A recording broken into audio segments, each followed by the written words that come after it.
This is Robert Kraft, and I'm coming to you live on SNNLive, and we're at the LD Micro Main Event 2019 in Bel Air, California. With me right now is Dylan Kelly from Resonant Inc. It's a publicly traded company. The symbol is RESN.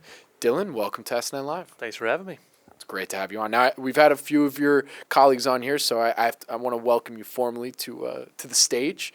And before we get into some updates and what's going on at Resonant, let's get an overview of the company real quick. Okay, great. We're a technology company that's making RF filters for the front end of smartphones. So, your iPhone, your Galaxy phone. We developed a disruptive technology that's really going to make a difference in 5G and improve the performance. We also are licensing this technology to major players in the field, as well as bringing to the market our own designs.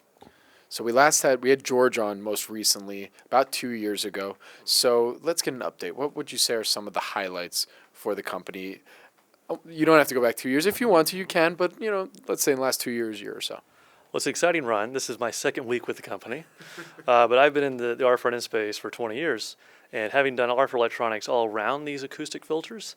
And this has always been the highest value part of the phone, but really high barrier to entry.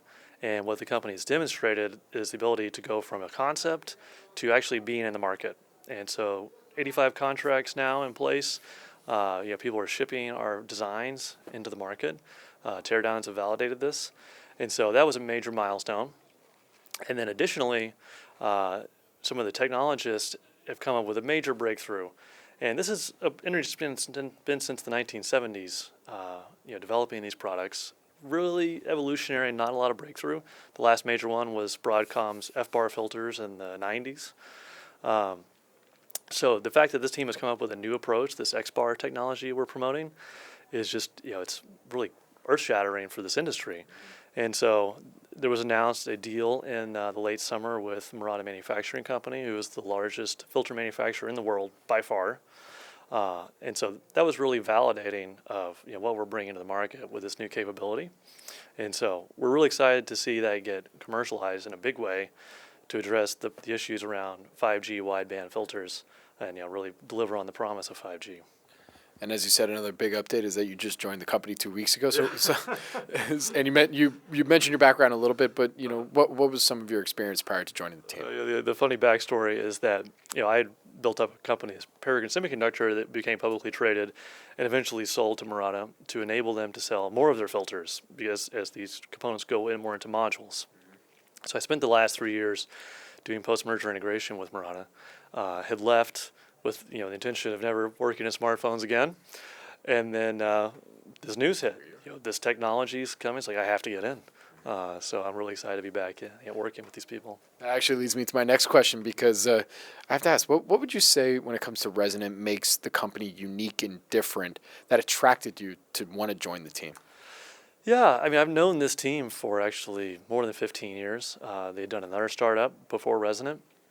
And so widely recognized as the world leaders in basic understanding of filter design. And they've come up with methodologies to be able to predict before you build these chips. And it's really enabling because what happens today is people will make a design, fabricate it, test it, do it again, do it maybe 10 times. Really costly, slow, inefficient. And so this team has figured out how to make it work the first time. You get it back from the fab and it actually measures like you thought it was going to. And that just creates all kinds of different business model opportunities.